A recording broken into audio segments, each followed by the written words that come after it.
Welcome to the Hippie Dippy Show, you guys. I am Bo Bowker. I'm Cassidy Bowker. And I'm Jeffrey J. Hi. Hi. And this is the show on the YouTube and all of the other podcast places where you get podcasts, where we talk about hippy dippy stuff that might freak people out at your work if you talked about it at the water cooler. That's Yeah. basically what we do here. Well, let's clarify the things that would freak people out at the water cooler. Things like crystals and not We like. haven't talked about crystals yet. No, we haven't talked about crystals yet. I'm not really into crystals. I mean, Oh, I knew this one. Oh my God, stripper. Just kidding, everybody. offensive. My wife, by the way, everyone. Crystal? No, Cassidy is my wife. It is Cassidy, right? Oh. 3 years in. I'm pretty sure it's Cassidy. Oh, this is lovely. I look so tired.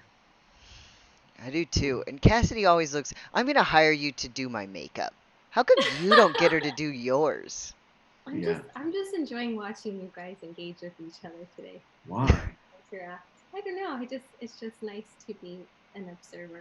Speaking of crystals, your ring looks massive right now. You look like you have the most expensive ring in history. I grave robbed my mom. I got a shovel late at night, went down to Eden Memorial, dug it up, the whole finger came off, and break part of the bones with a hammer. Clack, clack, clack. No. And then I said, "Will you marry me, my sweet baby?" I really did think it was fake. I really thought it was fake. It looks absurd. Is it? It's really that absurdly large. It's not a camera trick. It's not absurdly large. It's a nice, decent. Decent. Nobody wants it to be called decent. It's like if you're talking about penis size. Yeah. Nobody wants to be like, how big was that penis? Decent. Nobody wants to be braggadocious. I don't. Men do. I think men want their women to be. Oh, that's very gendery of me. I think people want their partner to be braggadocious about them. Yeah. I Huh? suppose. Yeah. Well, what is it? She's supposed to want me to brag about how big her vagina is? What do you mean? You guys. Yes. Oh my God. He's the one. You should have seen that thing. I barely even know I'm in there. My poor mom. Oh. Poor mom. You know, Mom, thanks for being in there. He loves this show. I love the parents of Hippie Dippy show. Yeah. Yeah. Shout out to my mom up in heaven. Yeah. She still doesn't listen. YouTube up there. They don't. If they don't, I'll break back into your grave and smash more of your bones. Oh my God. I have to do. That's something that I would like to say. This is sort of a hippy dippy thing. I have a very good relationship, for the most part, for most times in my life, with death. Like meaning I've experienced a lot of people die in my life. And so, like, my closest family, essentially, like my mom and brother, both passed away prematurely, I guess. Yeah, don't forget your dog. Oh yeah, and then my dog's head exploded. Ugh. This was the summer and through winter of 29 to 20, beginning of 2010. Brother dies, okay, liver and kidney failure from alcoholism. Ugh. And then my mom died, and that was in August. And then my mom died in February of the next February, yeah, and of cancer. And then my dog's head exploded from exploding head syndrome. a couple months after my mom died. It was like, well, at least I've got my dog. Flames all over the garage floor. It was all those emotions it was like it couldn't contain all of the support it was trying to give you. Yeah, it was like, yeah, maybe it shot itself in the head. Listen, I can't be here for you. I'm a dog. I didn't sign up for this. All right, I'm gonna do a little technical thing, which it means turn off the air conditioner. Okay, gotcha. I'm gonna leave this into the podcast. But good, that's fine. But my point is, I think because of all that, and because part of my nature is, and I've developed it as well as like as a response to things, is I deal with things with humor. But so I don't have any sort of attachment or like, yeah, sort of like, hey, that's off limits as far as like death goes, like, or jokes about most things I think are fine. But anyways. No, I think that's important too. But I'll give you an example too. First of all, it makes things easier if you can laugh through your most traumatic experiences. Obviously, some things can be too traumatic to laugh about, but when you bring humor into it, it helps you deal with it as long as you're not completely writing it off. Right. It's important. I have a card right here above my desk that oh god, so close in the camera. I did that on purpose. Um, my grandmother passed away, and my grandmother had 8 kids, and all of her kids had 2 kids. Oh, God. And so we have a huge family. And when she passed away, everybody would be together, and they'd go, "Will you give me a break? My mom just died." Or, "Will you give me a break? My grandma just died." And everyone would say, "Oh, you're playing the Mimi card." Because her name was Mimi. So before her funeral, I made Mimi cards. That's so Oh cute. my God, that's Yeah, hilarious. that say, "Give me a break and stop fucking with me." It says, "Good for only one use." And I made I made like 200 of them, and I gave them out to everybody. And it became the most fun thing that we did as we were all gathering and talking about her. When someone would get on each other's nerves, we would we would be like, "Hey, I'm playing the Mimi card," and we still got this card. It's the most wonderful thing that we'll still whip out every once in a while. That's amazing. Every day. For everybody listening, it's a card with a picture of his grandma on it. Of a sweetie grandma. Is she wearing a hat? Yeah, she's at Mardi Gras. Oh, never mind. She's at Mardi Gras. Her left nipple is out. Yeah. Sweet grandma at Mardi Gras. Yeah.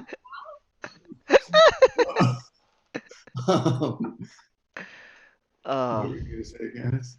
I don't know. This show has me confused. I know. I'm confused. Well, no, dude, I think that you're so creative. That's what I was going to say. Jeffrey J, you're such a freaking joy. Yeah. Like to have in your family and to have in our lives and to have in anyone's life. I mean, that's hilarious and awesome and cool and sweet and thoughtful. That's so cool.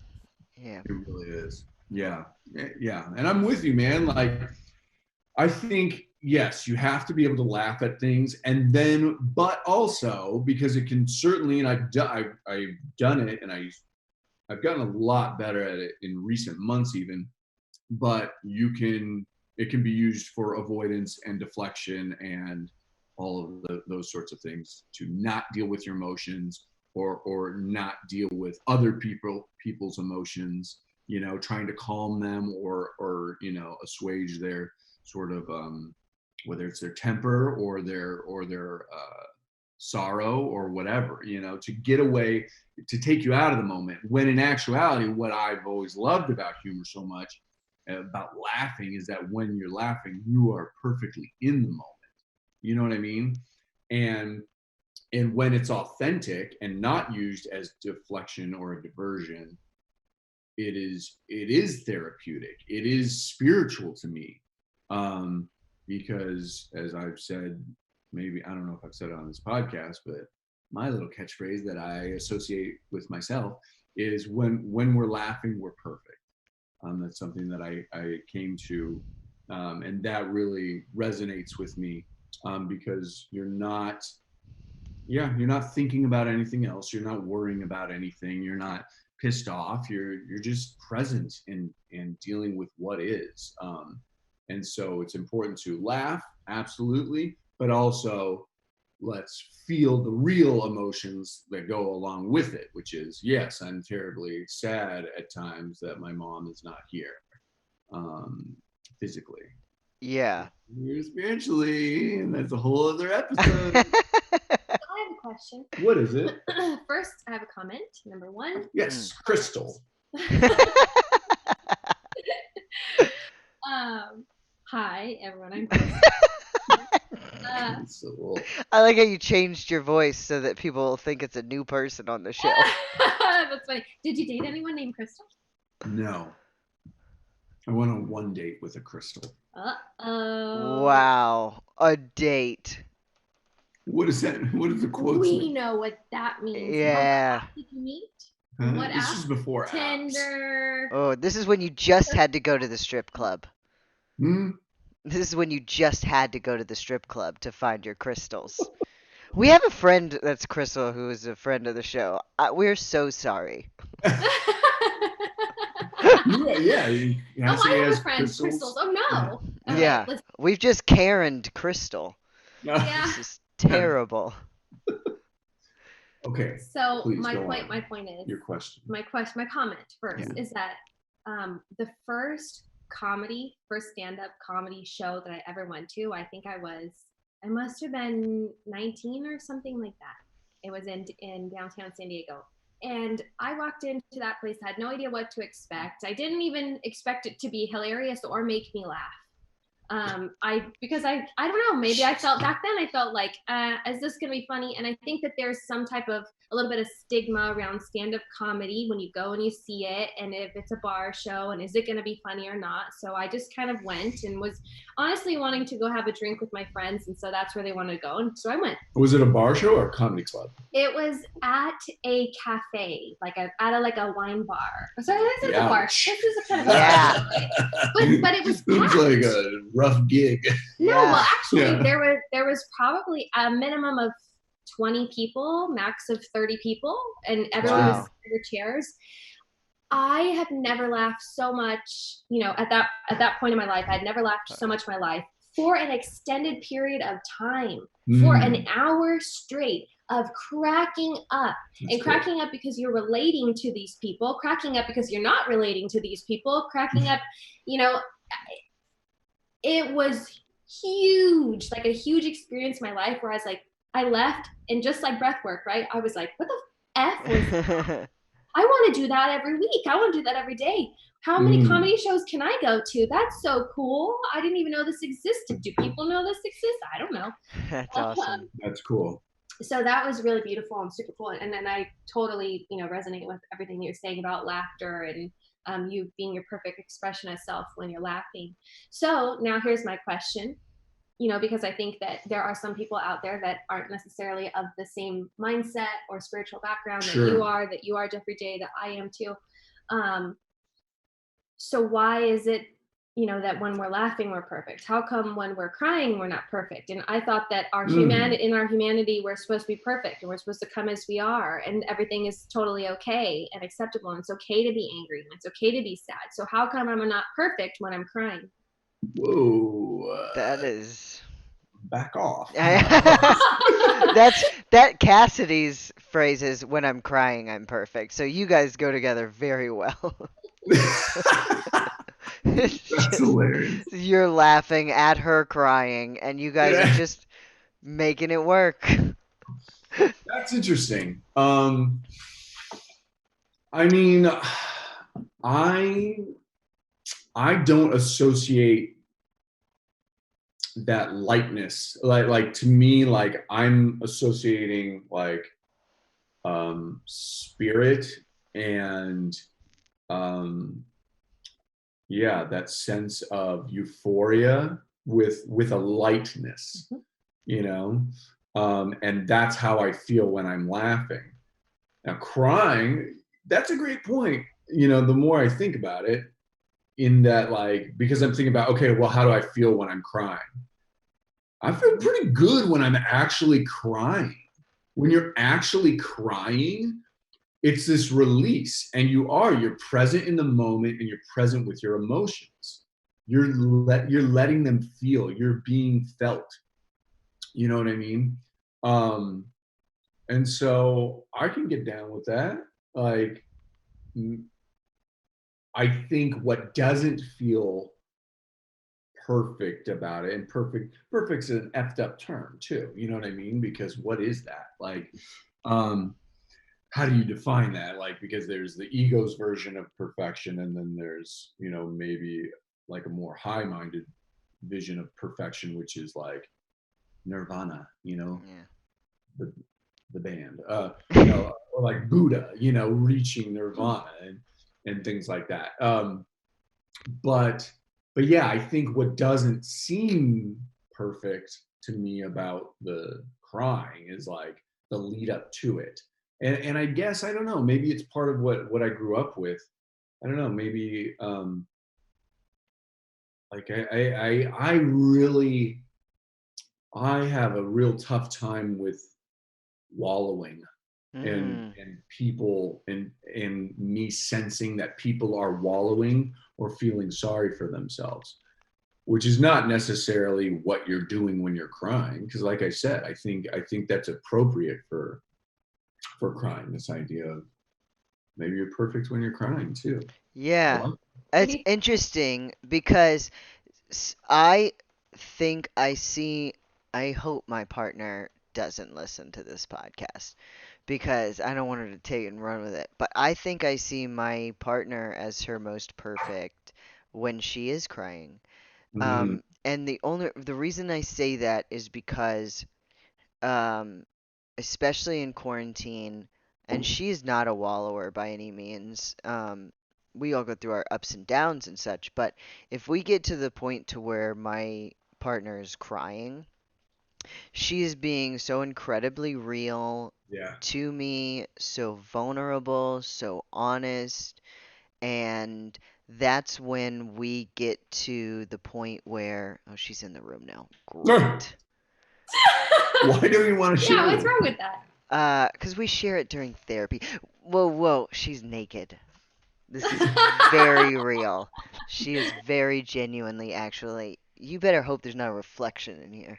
I didn't see a reflection. She's not naked. She's getting dressed. Anyways, I'm super self-conscious now. Why? All right. Because of Okay. the nudity, or because of? We are in the middle of recording, baby. So, I love you. So, anyways, no, the thing with my partner is, when she's crying, she's just being so incredibly vulnerable, so very real. There's nothing selfish about it. It's just that she is crying and expressing herself to me, and I feel like we grow more in our relationship if we ever get to the point that either of us cry, because we really get to express what we're truly feeling. Mm, Um, the opposite side of that, the reason I wouldn't say we're perfect when we're crying is because I don't strive to cry. But I right, do want to laugh all the time. right, So right. there's that. I think crying's necessary and part of what makes you perfect. Mm, But laughing is what I want to do all the time. It's an addiction. yeah, yeah, Mm. yeah. I think I'm becoming more in touch with crying. I mean, like, look, I've always been, because I am so close with my mom. Um, I'm very in touch with my more feminine side, and with my emotions, and with, um, and yeah, I'm more expressive, I think, than the average male. And I do, yeah, I've never had a problem like crying, like, or like, well, at least I feel that way. I think that about myself. But then I can look and be like, oh yeah, I probably have avoided it a couple times. You know what I mean? At least a handful of times.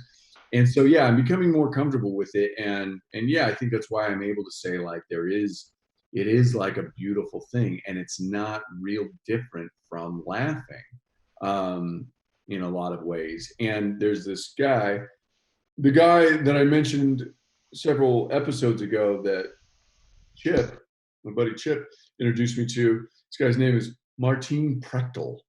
And he's the guy that can't use computers because like they Oh yeah. when he touches them. And I think he's like technically a shaman, if you can technically be a shaman. I don't know. And I don't know what the requirements of shamanism he are. got his license. He had one miracle. Aztec Tech.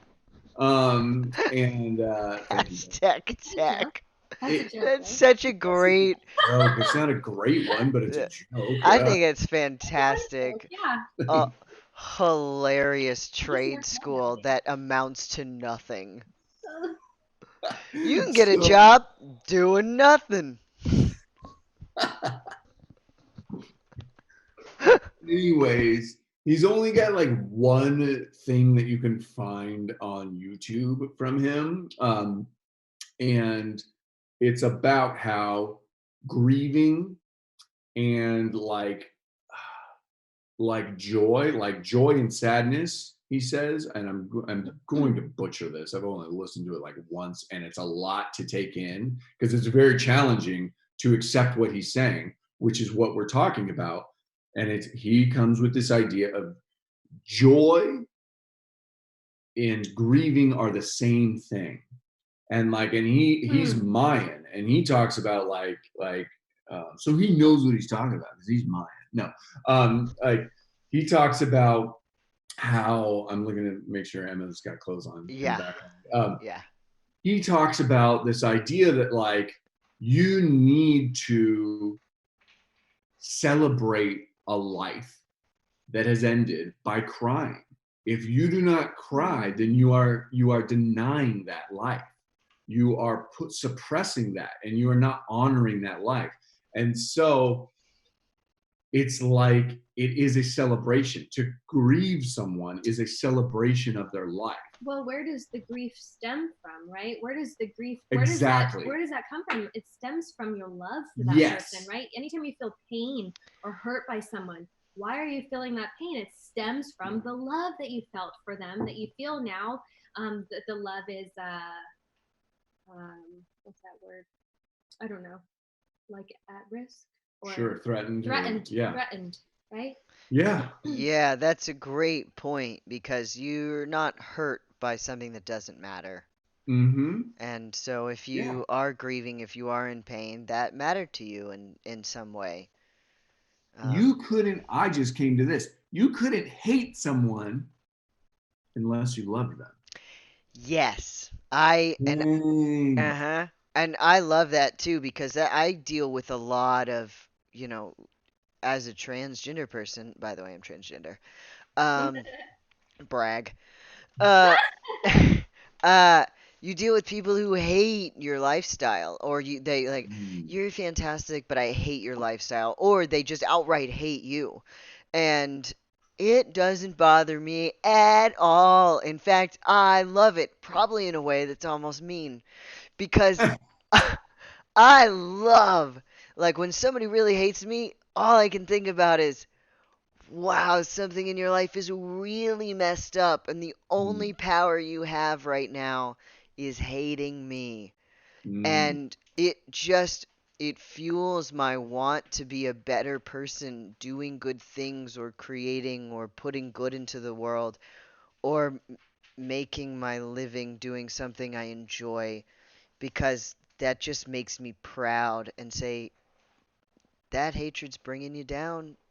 And it's because something is messed up in you that you're refusing to look at. Yeah. I mean, well, that's true. This is the work of Byron Katie. Byron Katie does what's called inquiry, and she's absolutely brilliant.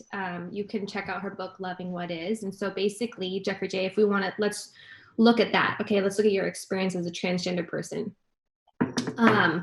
You write that sentence. So if I have a problem with you, if I hate you because of what you're doing, who you are, whatever, I write that sentence down. It is wrong to be you are wrong to be transgender. Okay, that's what I'm going to go with. This is my example. All right. We are really getting real today. Yeah. Wow. This is an example. Wow. Good Lord. Just easy. You are wrong to be transgender. Yeah. It is wrong to be transgender. You are wrong to be transgender, right? Stop saying please. Also, I'm going to take clips of this show and just put together a whole montage. Yes. Hey guys, have you seen the latest from Cassidy Bowker? Oh, this is great. This would be a perfect Cassidy attack ad. Yeah. Cassidy hates, who also goes by Crystal. Who are you really, Cassidy Crystal Bowker? Cut it to, hi, I'm Crystal. You are wrong to be transgender. Yeah. I don't like that you are transgender. Hi, I'm Crystal. And then one of those slow motion, like an attack ad in a political, goes black and white and a slow zoom in. Oh boy. And it's me making the face. This is gonna be a fan video. Yeah, keep giving him material, Cassidy. Yeah. Oh my. So basically, you write down Whoa.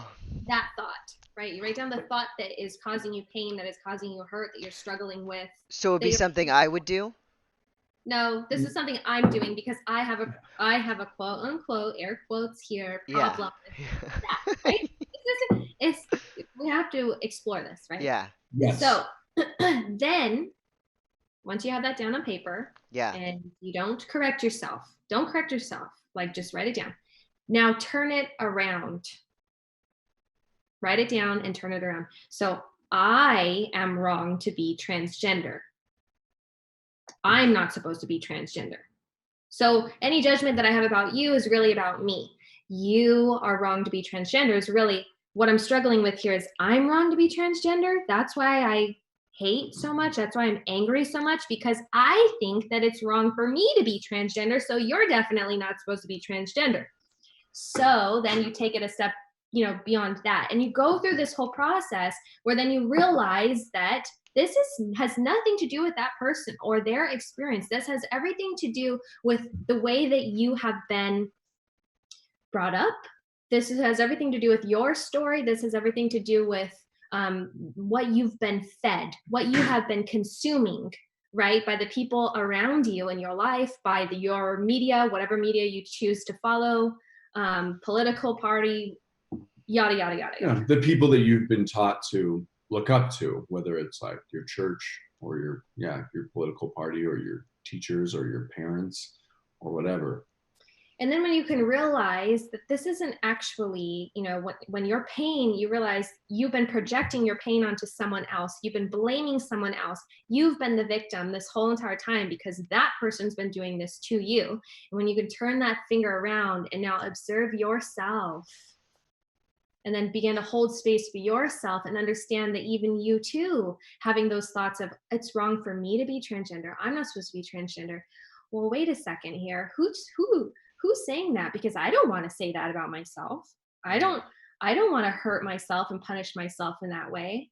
Well, meaning like, and the person could take it as like, oh, because I'm not allowed to express myself if I feel something.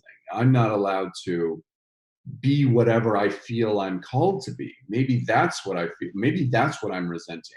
Maybe I'm resenting you for doing what I don't think I can, which is not necessarily, being transgender, but it might be expressing myself fully. You're expressing yourself fully. And I was taught that we're not supposed to do that. I'm taught that that's wrong. Right. And so I'm mad at you because you're just a reflection of me.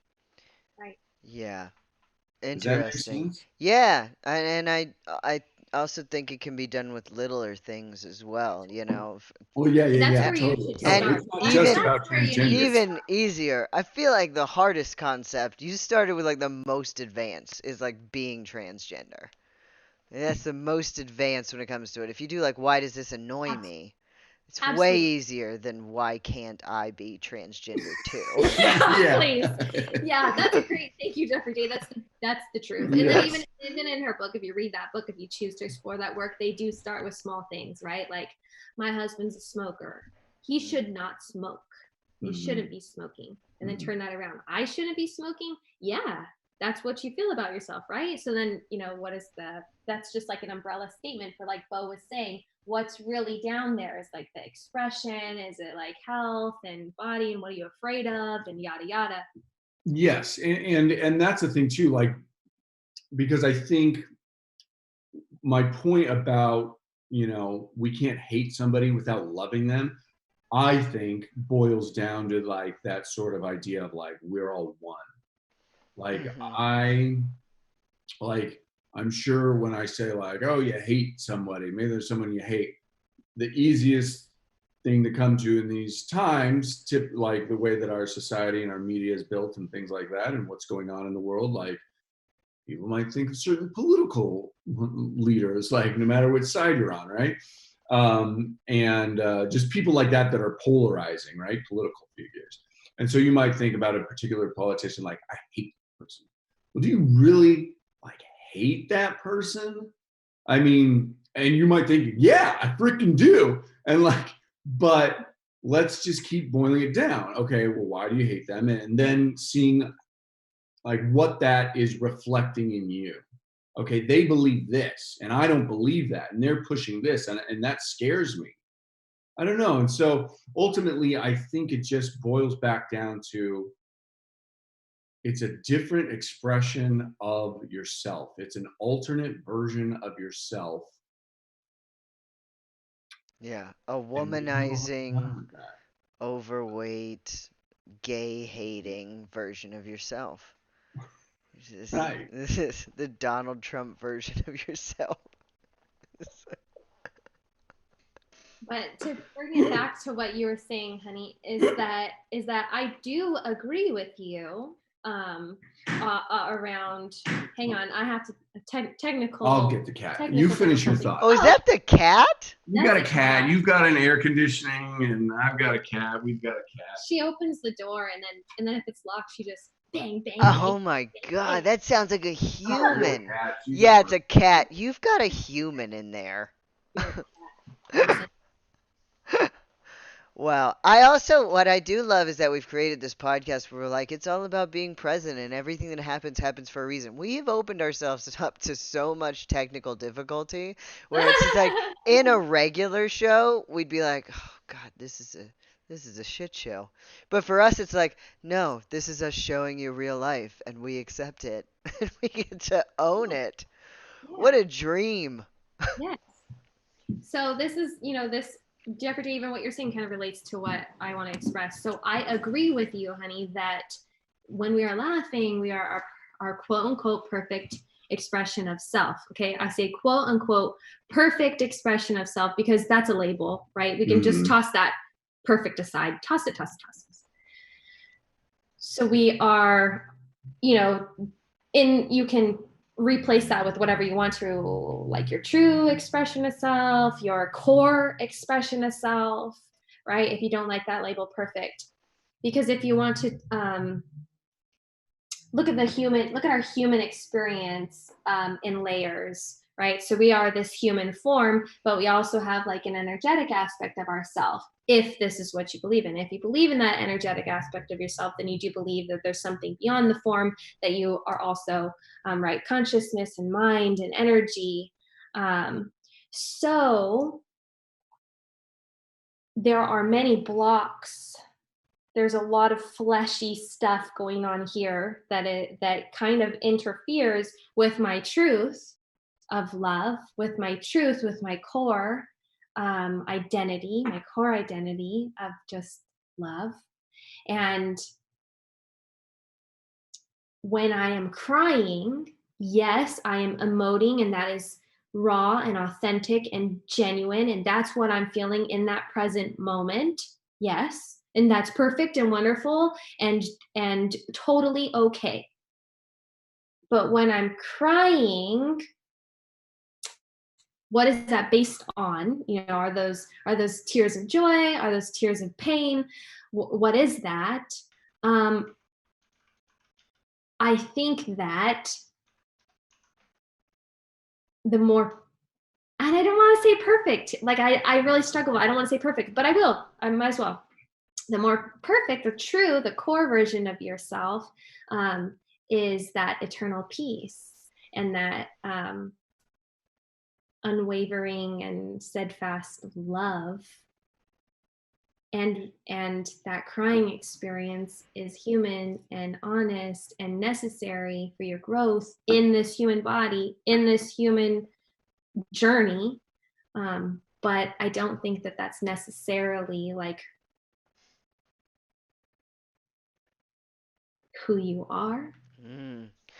I don't know. I think that's interesting, and at first I had related it to crying, but then now I relate it to both laughing and crying. I think with laughing and crying, when you're doing those, they are involuntary.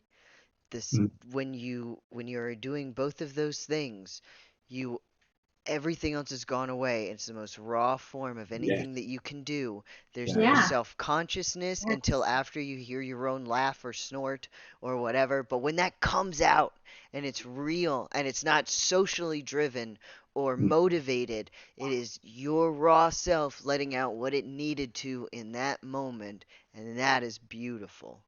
Yeah. Yeah. I agree with that. Because the greatest thing that we can be is present. Yeah.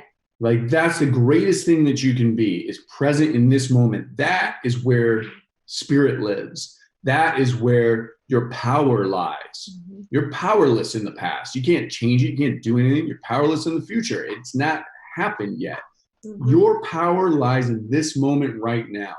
My gift to you is my presence. Like that's why, Jeff, I believe you love that with your partner. Mm-hmm. I seek that with Cassidy. Mm-hmm. I've begged her for her presence at times. I've thought that it was other things. I've thought like, we need to do this together. Why aren't we doing this? Why can't we experience this? And what I realized when I boiled it all down is all that I'm asking her for is to be present with me. Do something with me to connect with me and be present. That's what I'm yearning for. Like go to the beach. What? Like go to the beach. We went to the beach yesterday and it was so wonderful. The most wonderful moment that we've had in one of the most in our entire relationship was I walked her into the water, the freezing cold water, and held her hand while she peed. And it was so fun and playful. And I told her afterwards, I was like, I felt like we were dating. Like we were just having fun and being silly and like being vulnerable. I mean, she's got to pee, she's peeing, and that's like an embarrassing thing. You know what I mean? Like, especially when you're not actually under the water. Yeah. It's that great moment with toddlers too. It's like we're surrounded by so much pee with our two toddlers, and I miss your pee. Like I miss my wife's pee. That's right. That's right. I just want your pee. I called y'all at that I called Cassidy. I don't remember why, but I did, and she was like, "We're at the beach," and I was like, I felt so, and I said, "Is it just you two?" And she's like, "Yeah, it's just us." And I felt so happy, and I was like, "I'm gonna let you go," and I was so like just proud of y'all for making that moment happen because it is a struggle. It's something you have to fight for in your life. And when I heard you had done it, I was just, I mean, overcome with like, God, this is so great. You, as a couple, you're something for people to strive to. You remind me of my parents who just, you know, you make each other laugh, but also relationships are work, their communication, there's so many things. And just to call you and you're at the beach and it was really cool for me. I felt your joy in that moment. Thanks, Jeff. So yeah, so cool. I didn't know you were peeing at the moment, but that makes it so much better. That's so funny. That's her pee taste. Can I tell a funny story about pee? I was gonna say no until Do we have time for a funny story? Yeah, we do. A funny story about pee. I was gonna say no until you said about pee, and then I was all in, baby. Hey, this one's for all you pee lovers out there. I cannot wait to splice together this video of you. Oh my God. I did one of Bo before, because we made a bunch of videos at one point, and I had a lot of videos and bloopers that we had done that made Bo look really gay for me. And so Yeah. I spliced it together and made a video of Bo falling in love with me, all with out of context things, and it was fabulous. It was. That's So, hilarious. Okay, anyways, Cassidy. Okay, one mini story. So when we were sort of early-ish on in dating Mhm. and living together, maybe just for a couple of months, Jeffrey J and Bo, they were doing these mini videos. I don't know if it was for the good news, bad news, or I don't know what it was for. No, we were But just making there was videos. one day where I, needed to study for nursing school or for exams or something. And I was in the bedroom. We were in a 2-bedroom condo. They were doing their filming in the living room. And so I have the door closed and I don't want to be intrusive, and so I don't want to go out there. But I'm hearing all these things. And when you're early on in a relationship and you're like, and you just don't trust because you're like, is this too good to be true? Is this person cheating on me? Do they really like me? Yeah. And so I had moved in, right? But I'm still going through that what I like to call the year of tears, and realizing that this person's got a life, aside from me, a past, not a life beside me, but a past aside. Secret family. Anyways, and so as they're filming, Bo comes in. He's like, "Baby, can we borrow some of your robes?" And I was like, "What? The silky ones? Can I borrow some of those?" It's like, okay. So I give him the silky robes, and then I hear like, "Oh wait, put those back. No, wait, no." And then I have like, I think at one point someone walked in and someone was wearing my robe, and that someone was Jeffrey J. And Jeffrey J's like naked, and I was like, "This guy secretly doing Jeffrey J. What's going on here?" I thought they really had this little. Is there something going on? What does this have to do with pee? I don't know. Yeah. Wait, this wasn't the pee story. That was a mini story. Yeah. We were not doing it. We were filming a video. I don't even remember why, but it was something about painting each other. We were like, I did, because I did a life drawing class, and somebody drew me naked, and I got paid like $20 for it. That's right. Yeah, you were nude. Cool. Yeah. Yeah. So we did a video of that, but we weren't naked. But also, your year of tears was because you were very jealous person in the beginning of our relationship and pretty insecure. Because I was coming out of a lot of trauma, right, that I had yet to deal with. But guess what? Life is going to continue to give you opportunities to handle your shit and to deal with your shit. Yeah. And so there was another opportunity, in a different form. Right? I had graduated from some lessons, but I still had to figure out, like, can I trust? Anyways. Yeah. This is kind of getting a long story, but yeah, so I had to deal and heal a lot of past. So the pee story, you guys, that's what's most important is my pee story. We've been holding our pee waiting. Yeah. Also in that first year of dating was the first time I like peed in front of Bo, right? Okay, so listen, when girls pee, we don't technically or usually stand up. We don't technically stand up. Could you not gender your pee? I don't want to judge people. Yeah. Please, because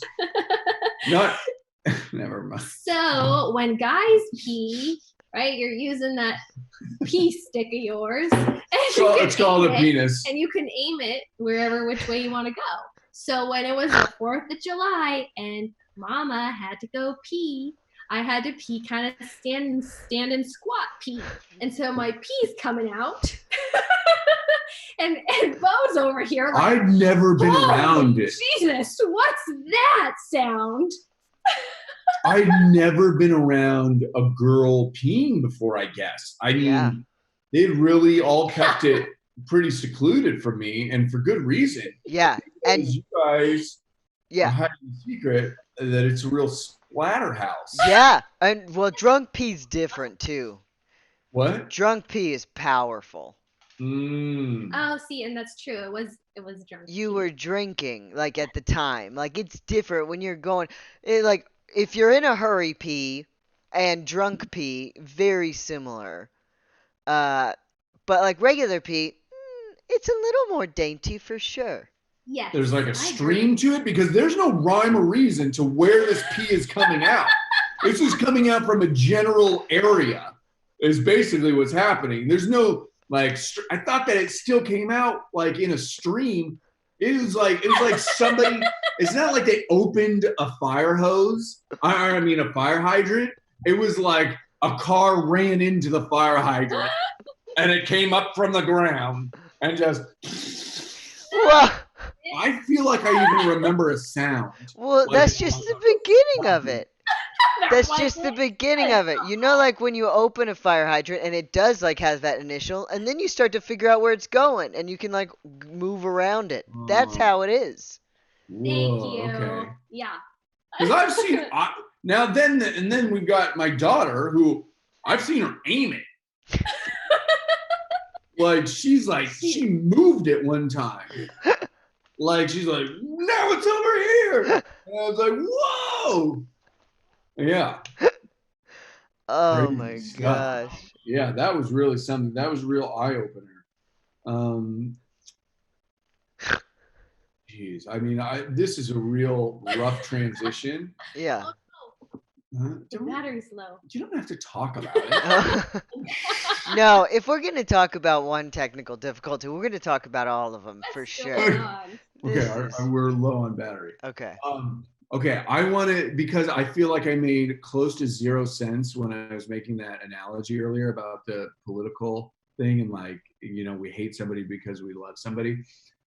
I think what I'm getting at, to try to put a finer point on it, is at our core, at our essence, we are all one.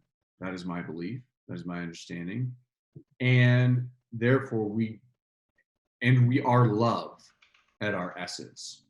As Ram Dass talked about, we are all just walking each other home. Mm-hmm. We're all in this life together, walking each other back towards the light. Mm-hmm. That's, you know, and we're all at different parts of our journey and closer and further and whatever, however you want to look at it.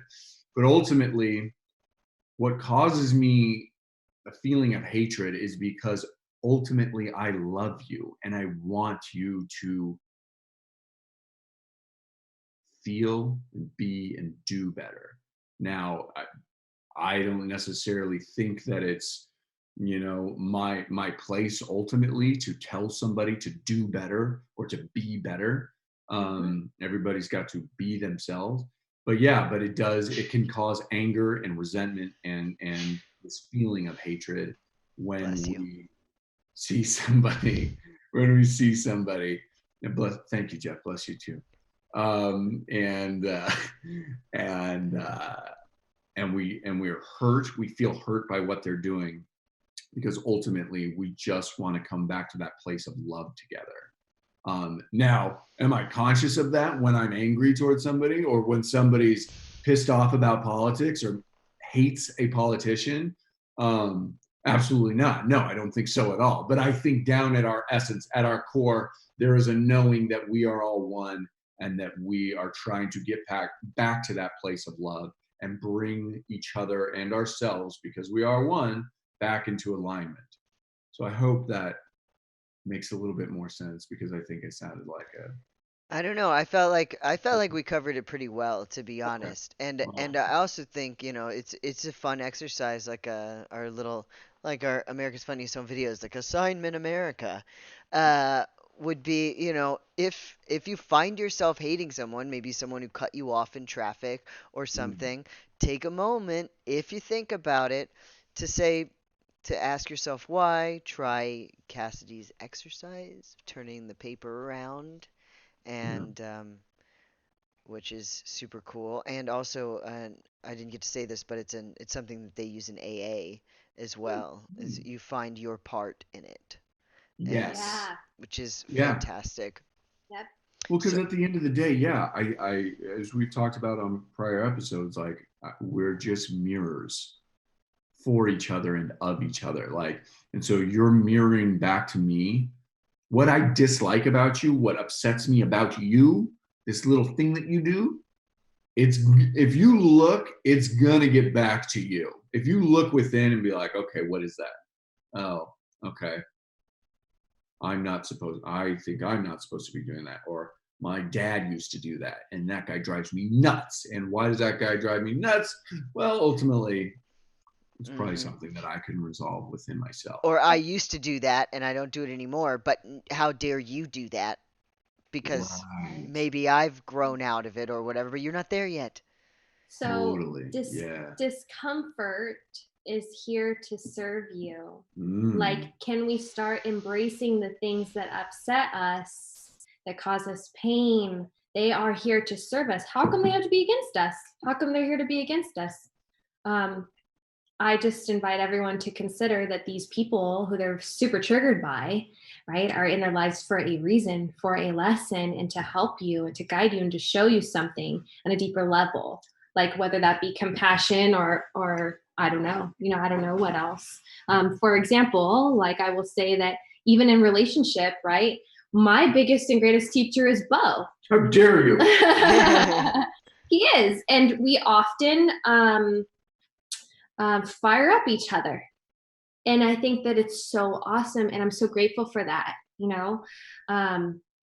anytime I'm ever hurt in our relationship, I'm actually grateful for that because it helps me to further decipher this crazy maze, this crazy emotional maze that I've been on my whole life, right? Every day adds a new path and I got to friggin' figure it out.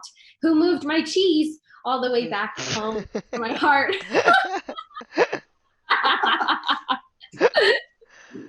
Oh my God. Who moved my cheese? Yeah. Have you ever read that book, you guys? Who moved my cheese? I haven't read it yet, but I'm constantly told about it. Hem and Haw, the mice? Yeah. You guys, this is a brilliant book. Figure it out. All right. Who moved my cheese? Who moved my cheese? I'm going to start a book club, a Hippie Dippy book club. And listen, you can read the book or you could check out the summary. That's what I used to do in high school. Have you guys read that book? Oh man, it really, I don't know, it spoke to me on a lot of levels. Who Cut the Cheese? And the sequel, He Who Smelt It Hath Dealt It. I mean, that was changed my life. I don't know. Really, because at the end, guess what? You're the one who cut the cheese. Yeah. Why does that fart bother you? Is it because you wanted to fart, but you held it in? Is it because you smell of farts? Yeah. Because secretly you want to be the farter, but you didn't allow yourself to fart because of social norms? Right. And your wife is hogging all the farts? I mean, that's... Someone once taught me how to fart perfectly. Does it have to do with parting your cheeks or something? Because that was a little Freudian slip in there. Yeah. You take one foot in front of the other, like kind of like a lunge, and then you pull apart the cheeks, and that's how you do a sneaky fart. You can just pull them a little bit. With your hands? No. Wait, you lunge and pull your cheeks apart with your hands? You just, in the mid stride, you can kind of like, give it a little separation, and then you get a sneaky fart. You just told everyone your secret. Now, anytime you do a little lunge, everyone's like, she's farting. Listen, I don't want you guys to hurt your bodies. Let your farts out. Yeah, but you're taking all the fun out of farts. Like, this is the difference between you and me. This is why I'm going to have to write down something about this. Farts are fun, and they should be fun, and let your farts out as loud as possible. And also, it's polite because then everyone knows to clear out. You're just sneaking farts in there, and people are smelling willy-nilly. Did you hear me, Jeffrey J? I said, and then blame them on your kids. Yeah. How you can successfully fart. And if you don't have kids, here's my trick. I'll say, no, here's what I say. I'll go like, if I fart and it smells really bad, I'll go, does it smell like sewage to you? Because then people will go, yeah, it does smell like sewage, and no one thinks sewage smells like a fart. So then they don't blame it on you. They're like, there's a sewage smell because there's no way that could come from your human body. But it did. People are terrible about farting. What's the deal with farting? One of the greatest moments, one of the greatest laughs I've ever had. Now we've had a relationship. We have one of those few relationships left in the world where we don't fart in front of each other, really. Secretly. Oh, Cassidy farts constantly. Like she'll get up and go into the kitchen, and then like I'll be like, "Oh yeah, I'm gonna head in there too." And she's like, excuse me," and I'm like, "What?" I had a little gas. I'm like, I don't care. I'm going to the kitchen. This is why you didn't even want to do yoga. You just needed an excuse to stretch enough to move your cheeks apart because the farts are getting too big. I've got to get more limber. I can't. They're coming fast and furious. I've only heard one person fart in any of my yoga classes ever. That's amazing. And people say that people fart a lot in yoga, and I don't know. I haven't smelled them, and I've only heard once. And it was her. In my yoga class, tell the fart story. I will. In my yoga class, I say, if you ain't farting, you ain't trying. Okay? I want to hear farts today, people. I haven't heard farts out of you. Okay. Now breathe in through the mouth and let out through the ass. We gotta wrap it up. Never mind. That's a different story. Okay, but when Cassidy was pregnant, one of my favorite moments, best laughs I've ever had, bringing it back to laughing, and because we're not a farting family, really, she was pregnant with two people inside her body. The ones she was pregnant with. Yeah. She bent down to pick something up, and she's like, "Oh," and bent down and went. It was like this, like especially from such like a petite and genteel and like graceful little woman, like that you don't associate like violent mechanical like blowout noises with this person, and she went, "Oh God!" Like like a 700-pound man, and it was just so powerful. And I never laughed so hard in my life, and it was really fun. See, and to wrap this up too, like farts are the most base thing. It's a thing that just comes from your soul. It just happens. It's embarrassing. It's a thing that brings families together. Like fart in front of your friends. Maybe it is better that you don't fart in front of each other because maybe it's funnier that you hold it off, and when it happens, it's special. Yeah. But with like, especially with me and Emma, we had a fart the other day, and it was I don't want to say who it was from because I don't want to embarrass either of us, but someone farted. It was her. And we farted, and when it happened, we both looked at each other and we go, "It sounded exactly like a depth charge." It was like it sounded like exactly, and it brought us together. It didn't matter what happened that day. We were both one. God. So I have a friend that I met in yoga teacher training, and she lives in Denmark. Her name is Henriette, and she was sharing that there's like a phrase that they use, some catchphrase, something like that, that is about it like expresses your love for someone. Like her grandma would say this to her, or something like this. She would say to people that she loves, like, "Come into the room with me. Let's close the door and enjoy your fart together." I'm dead serious. I'm gonna have to clarify, quote her, and then post it on our Instagram. Please do. Please come into my house and smell my farts. I've collected them in several jars of various sizes. That's not what the accent sounds like, but please, I have farted in my oven. Oh my God, I think this has been one of my favorite episodes just because of the realness of us being able to be. I've had a really rough week, and I just want to like end this on some gratitude that like this was just pure fun silliness today with real meaning. Yeah. And I just want to say thank you because I needed this seriously hard laugh, and your fart stories just warm my heart. Well, good. I'm glad. I feel the same way too. Yeah. And I think, it's just a reminder of what the real truth in all of this is, which is when you're farting, you're perfect. Yes. When you're farting, That's, you're perfect. that's essentially what you were saying, Jeff, and everything that you described earlier about the oneness between you and your partner, and it's so real, and you guys are just present in the moment. It doesn't matter what happened before or what's coming next. You're just together in the moment, smelling it up. Yeah. We figured it out, you guys. Yeah. Farts for Wow. President 2020. Easiest podcast title ever. Yep. Oh, yeah. Yeah. All right. Well, I love you guys so much. Thank you for making the time, that we did for today. I love you both.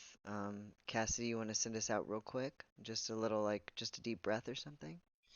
So I was wondering if you wanted to do it. Oh my! Yeah. I'll take a long time. I feel like, but I won't. I'll purposefully not make a long time. Okay, guys. So thank you guys for joining us today, and we want to send you out with a little moment to stop and pause in your day. This is going to close out our episode, and if you feel so compelled to continue this moment of silence and looking inward as the episode ends, please feel free to do so. But for now, just close down your eyes, take a pause, take a deep breath in through your nose, and let it out. Just really let it out, and take another one, and really just fill that breath. Feel it expanding your body, feel it expanding your lungs, your heart space, and your consciousness. And let it out. You can sigh it out, you can grunt it out, you can fart it out, cry, whatever you feel called to do in this moment, just to release and pause and know that this moment is yours. This moment is where your power lies. This moment is perfect. There is no past. There is no present. There's present. There's no future. There's only just this moment now. And it's perfect because you're in it as you are. And as you are is perfect. You're here right now as you're called to be. There's nothing to change. There's nothing to do. There's only just being. And you are love, and you are light, and we are grateful for you. And please consider one thing that you're grateful for today. And I hope it's something about yourself. And thank you guys for being with us.